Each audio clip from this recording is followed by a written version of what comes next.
ఓం విష్ణవాయ నమః. మాఘపురాణము 30వ అధ్యాయము. మార్కండేయుని వృత్తాంతము. వశిష్ఠుల వారు దిలీపునకు మృగశృంగుని వివాహము, మృకండుని జననము, కాశీ విశ్వనాథుని దర్శనము, విశ్వనాథుని వరం వలన మార్కండేయుని బడయుట మొదలగు వృత్తాంతములను వివరించి, మహారాజా, ఇక మార్కండేయుని గురించి వివరింతును, శ్రద్ధగా ఆలకింపుమని ఈ విధముగా చెప్పదొడంగిరి. మార్కండేయుని ఆయువు 16 సంవత్సరాలు మాత్రమే. రోజులు గడుచుచున్న కొలది తల్లిదండ్రులకు దిగులు ఎక్కువగుచుండెను. 5 ఏళ్ళు నిండగానే కుమారునికి ఉపనయనాది వైదిక కర్మలన్నింటినీ పూర్తి చేసిరి. 60 ఏడు దాటగానే మార్కండేయుని చదివించుట ప్రారంభించిరి. అతడు తన తండ్రి వలనే ఆచిరకాలములో సకల శాస్త్రములు, వేదాంత పురాణేతిహాసములు, స్మృతులు పఠించి గుణవంతుడని ప్రశంసలు అందెను. అయినను మరుద్వతి మృకండులు నిత్యమును మార్కండేయునకు, కుమారా, నీవు పసితనమునందే సకల శాస్త్రములు అభ్యసించి నీ బుద్ధి కుశలతచే అందరి మన్ననలను పొందుచున్నావు. అందులకు మేమెంతయో ఆనందించుచున్నాము. అయినను గురువుల ఎడ, పెద్దల ఎడ, బ్రాహ్మణుల ఎడ మరింత భక్తిభావముతో మెలగవలయును. వారి ఆశీస్సులు నీకు మంగళకరమగును గాక. నీవట్లు చేసినచో నీ ఆయుర్దాయము వృద్ధి అగును అని చెప్పుచుండెడివారు. అటుల 15 సంవత్సరములు గడిచిపోయినది. రోజురోజుకు తల్లిదండ్రుల ఆందోళన, భయము ఎక్కువగుచున్నవి. పరమశివుని వరప్రసాదమగు మార్కండేయుని జన్మదినోత్సవము చేయవలెనని తలచి మహారుషులందరకును ఆహ్వానము పంపినారు. మునీశ్వరులు, గురువర్యులు మొదలగు వారందరూ మృకండుని ఆశ్రమము నకు వచ్చిరి. అందులకు మృకండు ఆనందము నొంది అతిథి సత్కారములు చేసెను. మార్కండేయుడు వచ్చి పెద్దలందరకు నమస్కరించినాడు. అటులనే వశిష్ఠునకు నమస్కరించగా ఆయన మార్కండేయుని వారించినారు. అటుల చేసినందులకు అందరూ ఆశ్చర్యపడి, మహానుభావ, మీరిట్లు వారించుటకు కారణమేమి అని ప్రశ్నించెను. అంత వశిష్ఠుల వారు, ఈ బాలుడు కొద్ది దినములలో మరణించగలడు. మీరందరూ ఇతనిని దీర్ఘాయుష్మంతుడగు కమ్ము అని దీవించితిరి కదా, అదటులా అగును. ఇతని ఆయుర్దాయము 16 ఏండ్లే కదా. ఇప్పుడు 15వ జన్మదినోత్సవము జరుపుచున్నారు. పరమేశ్వరుడిచ్చిన వరము ప్రకారము ఇతడు ఇంకొక సంవత్సరము మాత్రమే జీవించును అని నుడివెను. అంతవరకు మార్కండేయుని దీవించిన మునీశ్వరులందరూ చాలా విచారించిరి. చిరంజీవివై వర్ధిల్లుమని దీవించినందున వారి వాక్కుల సత్యములగునని బాధపడి, దీనికి మార్గాంతరము లేదా అని వశిష్ఠుల వారిని ప్రశ్నించిరి. వశిష్ఠులు కొంతసేపు ఆలోచించి, మునిసత్తములారా, మనమందరమును ఈ మార్కండేయుని వెంటబెట్టుకొని బ్రహ్మదేవుని వద్దకు పోవుదము రండు అని పలికి తమ వెంట ఆ మార్కండేయుని తోడ్కొని పోయిరి. మునీశ్వరుల యాగమునకు బ్రహ్మ సంతసించెను. మునులందరితో పాటు మార్కండేయుడు కూడా బ్రహ్మకు నమస్కరించగా, బ్రహ్మ, చిరంజీవిగా జీవించునాయనా అని దీవించెను. అప్పుడు వశిష్ఠ మహర్షి మార్కండేయుని జన్మ వృత్తాంతమును బ్రహ్మకు వివరించెను. బ్రహ్మ కూడా జరిగిన పొరపాటుకు విచారమును వెలిబుచ్చి కొంత తడవాగి భయపడుకుమని మార్కండేయుని దగ్గరకు చేరదీసి, పరమేశ్వరుడు ఈ బాలుని దీర్ఘాయుష్మంతునిగా చేయునుగాక అని తన మనస్సులో శివుని ధ్యానించెను.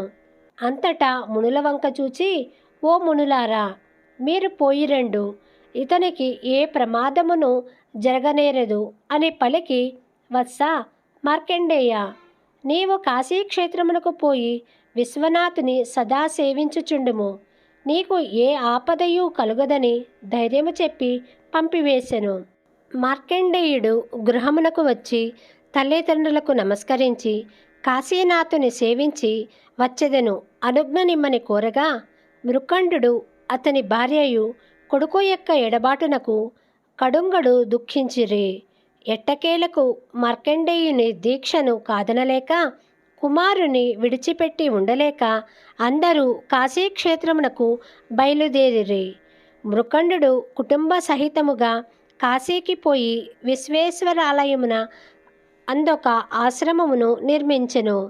మార్కండేయుడు శివధ్యానపరుడై రాత్రింబవళ్ళు శివలింగముల కడనే ఉండసాగెను. క్రమముగా అతడు 16వ ఏట ప్రవేశించెను. మరణ సమయము ఆసన్నమైనది. యముడు తన భటులతో మార్కండేయుని ప్రాణములు గొనితెమ్మని చెప్పగా ఆ నిమిత్తమై వారు శివ సన్నిధితో ధ్యానము చేసుకొనుచున్న మార్కండేయుని కడకు వచ్చుసరికి ఆ సమీపమందు నిల్వలేకపోయిరి.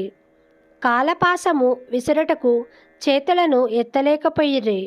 మార్కండేయుని చుట్టూ మహా తేజస్సు ఆవరించింది. ఆ తేజస్సు యమభటులను అగ్ని కణముల వలె బాధించెను. ఆ బాధకు ఓర్వలేక భటులు పోయి జరిగిన వృత్తాంతమును యమునకు ఎరిగించగా యముడు ఆశ్చర్యపడి తానే స్వయముగా వచ్చి మార్కండేయునిపై కాలపాసమునకు విసిరెను. మార్కండేయుడు కన్నులు తెరిచి చూచుసరికి యముడు అతని ప్రాణములను తీసుకొని పోవా సిద్ధముగా ఉండగా అతడు భయపడి శివలింగమును కౌగలించుకొని ధ్యానించుసరికి కైలాసవాసుడుగు పార్వతీపతి తన భక్తుని ఆక్రందనను విని మహారౌద్రాకారముతో శివలింగమును చీల్చుకొని వచ్చి త్రిశూలముతో యముని సంహరించి మార్కండేయుని రక్షించెను. యముడు చనిపోవుటచే అష్టదిక్పాలకులు బ్రహ్మాది దేవతలు వచ్చి శివుని అనేక విధములా ప్రార్థించిరి. కోపము చల్లార్చుకో మహేశ, యముడు తన కర్తవ్యమును నెరవేర్చినాడు. తమరు వరప్రసాదుడగు మార్కండేయునికి 16 ఏండ్లు మాత్రమే ఆయువును ఇచ్చితిరి కదా. అతని ఆయువు నిండిన వెంటనే యముడు ప్రాణములు తీయుటకు వచ్చెను. తమరు మార్కండేయుని చిరంజీవిగా చేసితిరి. అందుకు మేమెంతయో ఆనందించుచున్నాము. కానీ ధర్మపాలన నిమిత్తము యముడు లేకుండుట లోటు కదా. కాన మరలా యముని బ్రతికించుడని వేడుకొనిరి. అంతటా ఈశ్వరుడు యముని బ్రతికించి యమా, నీవు నా భక్తుల దరికి రావలదు సుమా అని హెచ్చరించి అంతర్ధానమయ్యెను. పరమశివుని దయవలన తన కుమారుడు దీర్ఘాయుష్మంతుడు అయినందులకు మృకండు మిక్కిరి సంతసించి తాను చేసిన మాఘమాస ప్రతిఫలమే తన కుమారుని కాపాడినదని నమ్మి ఆ మాఘమాస ప్రభావమును లోకులందరకును చెప్పుచుండెను. ఫలశ్రుతి. గృహ్యమద మహర్షి జహ్నుమునితో ఇట్లనెను. జహ్నుముని, ధర్మ ప్రబోధకములగు మాసములలో మాఘమాసము ఉత్తమోత్తమము.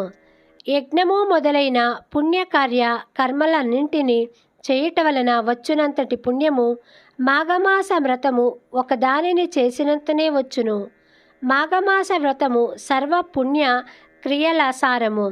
అన్ని విధములగు తపస్సులకు సారభూతమైనది. సర్వధర్మముల సారము. శివకేశవులిద్దరికిని ప్రీతిపాత్రమైనది. సూర్యుడు, అగ్ని, బ్రహ్మ మొదలగు దేవతల దయను కూడా కలిగించును. సర్వ సుఖములనిచ్చును. ఈ మాఘమాస వ్రతమును కూర్చి నేను చూచిన దానిని, విన్న దానిని, తెలిసిన దానిని నీకు అడుగగానే చెప్పి తిని.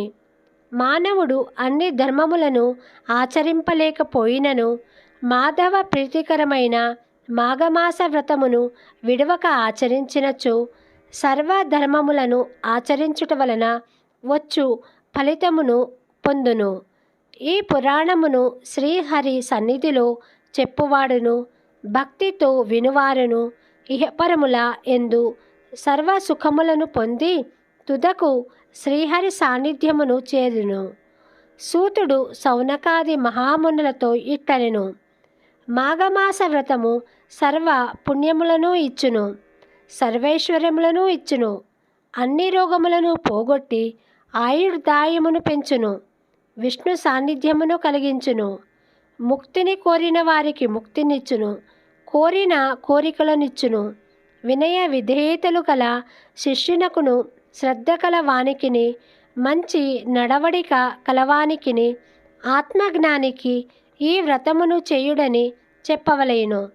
సౌనకాది మహామునులకు రోమహర్ణుని పుత్రుడు నైమిసారణ్యమున మాఘమాస వ్రత మహిమను వివరించుచు ఈ కథలను చెప్పెను. అతడు చెప్పిన వానిలో కొన్ని కథలు శివుడు పార్వతికి చెప్పినవి, కొన్ని దిలీప మహారాజునకు వశిష్ఠ మహర్షి చెప్పినవి, మరికొన్ని కృష్ణమదనుడు మహర్షి జహ్నుమునికి చెప్పినవి, ఇంకా కొన్ని. మొత్తము మీద ఈ కథలన్నింటినీ కలిపి సూతుడు సౌనకాది మహర్షులకు చెప్పినవి. సూతుడు అనేక పురాణ కథలను ఎరిగిన వాడగుటచే ఆయా సందర్భములో ఆయా వ్యక్తులకు చెప్పిన కథలను కలిపి చెప్పినని గ్రహింపవలెను. 30వ అధ్యాయము సంపూర్ణము. మాఘమాసో మహాన్ మాసః నీరం నారాయణాత్మకం ప్రాతః స్నానం చ పూజా చ భుక్తి ముక్తి ప్రదే శుభే తస్మాన్ముక్షవో జీవా యతత్వం ముక్తివృత్తయే భజత్వం కేశవం దేవం శివం వానీటలేక్షణం.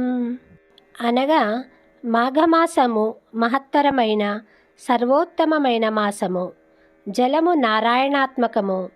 ఈ సమయమున ప్రాతకాలమున స్నానము చేసి ఇష్టదైవమును పూజించుట భుక్తిని, ఇహలోక సుఖానుభవమును, మోక్షమును ఇచ్చును. కావున భయంకరము బాధాకరముగు సంసార బంధము నుండి విడుదలను కోరు జీవులారా, భుక్తిని విముక్తిని ప్రసాదించు మాఘమాస ప్రవృత్తికై ప్రయత్నింపుడు. సర్వదేవతా స్వరూపుడైన శ్రీమన్నారాయణుని గాని, నుదుట కన్నుగల శివుని గాని మాఘమాస వ్రతము ఆచరించి సేవింపుడు, తరింపుడు. శుభం భూయాత్.